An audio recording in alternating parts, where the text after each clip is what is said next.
बात है आज से करीब 6 करोड़ 60 लाख साल पहले की, जब धरती पर डायनासोर्स का राज हुआ करता था।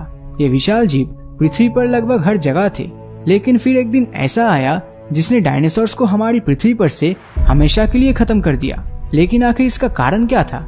ऐसा क्या हुआ कि 10 करोड़ सालों से भी ज्यादा समय से पृथ्वी पर राज कर रहे डायनासोर्स कुछ ही दिनों में खत्म हो गए? वैसे तो इसके बहुत सारे रीजंस बताए जाते हैं और इसको लेकर बहुत सारी थ्योरीज भी मशहूर है, लेकिन डायनासोर्स की इस अचानक से हुए एक्सटिंक्शन का सबसे बड़ा कारण था चिक्सलूब इम्पैक्टर एस्ट्रॉयड, जो उस समय स्पेस से धरती पर गिरा था।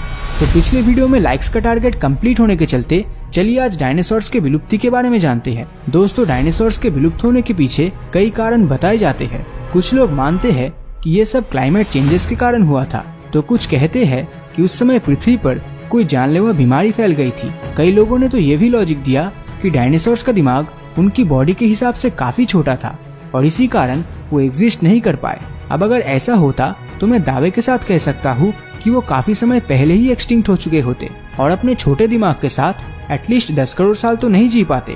सेकेंडली, अगर हम बात करें क्लाइमेट चेंजेस की, तो ये प्रोसेस कोई एक दिन की नहीं होती है, बल्कि इसमें हजारों साल लगते हैं और इतने में तो कोई भी स्पीसीज अपने आप को इसके हिसाब से ढाल ही लेता है। अगर उस समय पृथ्वी पर कोई बीमारी फैली होती तो वो दूसरे जानवरों को भी खत्म कर देती, लेकिन ऐसा बिल्कुल भी नहीं हुआ। डायनासोर्स के अलावा धरती की ज्यादातर स्पीसीज इसके बाद भी जिंदा बच पाए थे।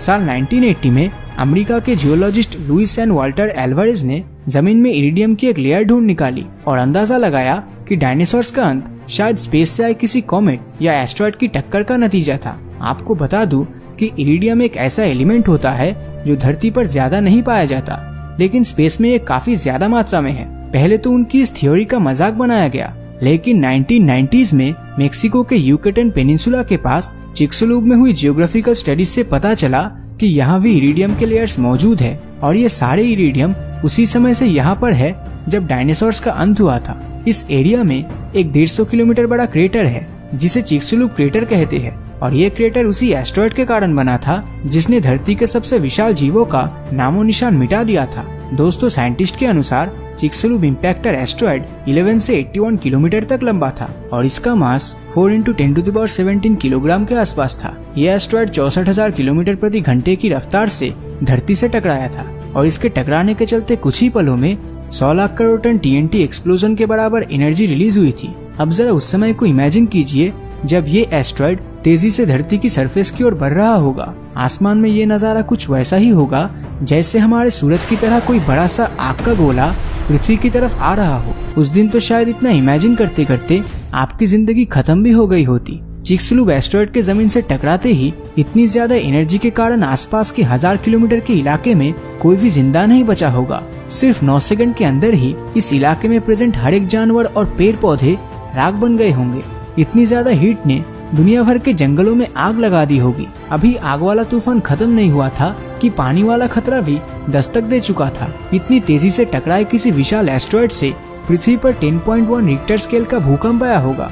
आपको बता दूं कि इतना ज्यादा डेंजरस अर्थक्वेक हम इंसानों ने अपनी हिस्ट्री में कभी नहीं देखा है और अगर हम पिछले 150 सालों में आए सभी भूकंप को मिला भी दे तो भी चिक्सलूब एस्ट्रॉयड से हुए भूकंप से ये कम ही होगा। इस समय दुनिया के सारे समुद्रों में सुनामी आ गई होगी और पानी में 300 मीटर से भी ऊंची लहरें उठ रही होगी। मतलब उस समय एक तरफ आग थी तो दूसरी तरफ पानी, बचने का कोई रास्ता नहीं था।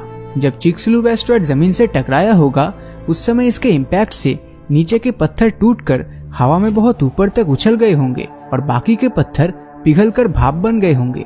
चारों तरफ धूल और राख नजर आ रहा था। धरती की सरफेस पर पड़े इतने ज्यादा प्रेशर के कारण कई जगह वॉल्केनिक इरप्शन भी शुरू हो चुकी थी। अभी इस घटना को 1 घंटा ही गुजरा होगा कि एटमॉस्फेरिक प्रेशर के कारण 965 किलोमीटर प्रति घंटे की रफ्तार से हवाएं चलने लगी।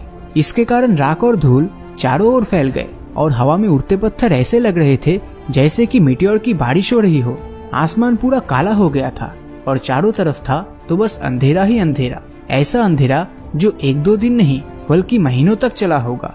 सूरज की रोशनी पृथ्वी तक ना पहुंचने के कारण कई दिनों तक पृथ्वी का टेम्परेचर काफी ज्यादा ठंडा हो गया और इसके बाद तेजी से ग्लोबल वार्मिंग बढ़ी होगी। चिक्सलूब एस्ट्रॉयड के गिरने के दिन अगर कुछ डायनासोर्स बच भी गए तो इतनी तेजी से हुई क्लाइमेट चेंजेस ने किसी को जिंदा नहीं छोड़ा होगा। सिर्फ डायनासोर्स ही नहीं बल्कि दुनिया के 80% स्पीसीज शायद इसके चलते खत्म हो गए और सिर्फ वही जानवर बच पाए जो या तो जमीन के अंदर गड्ढा बनाकर रह सकते थे या फिर समुद्रों की गहराइयों में। जाहिर सी बात है कि वो दिन किसी एपोकलिप्स से कम नहीं था और यही चिक्सुलुब एस्ट्रॉइड धरती पर यमराज बनकर आया था। तो आज के वीडियो का लाइक टारगेट है 28,000। मुझे पता है आप लोग ये आसानी से कर दोगे। वैसे अगर आप उस दिन जिंदा होते या फिर आज के दिन ही ऐसी कंडीशन आ जाती तो आप क्या करते? अपनी राय नीचे कमेंट करके जरूर बताएं। और अगर ये वीडियो आपको अच्छा लगा हो तो इस वीडियो को लाइक और अपने दोस्तों के साथ शेयर करना मत भूलना। और अगर अभी तक आपने हमारे चैनल को सब्सक्राइब नहीं किया है तो सब्सक्राइब करके नोटिफिकेशन बेल को ऑन कर दीजिए, क्योंकि मैं ऐसे ही वीडियोस हर हफ्ते लाता रहता हूँ। तो मिलता हूँ आपसे अगले वीडियो में और हमेशा की तरह थैंक्स फॉर वॉचिंग।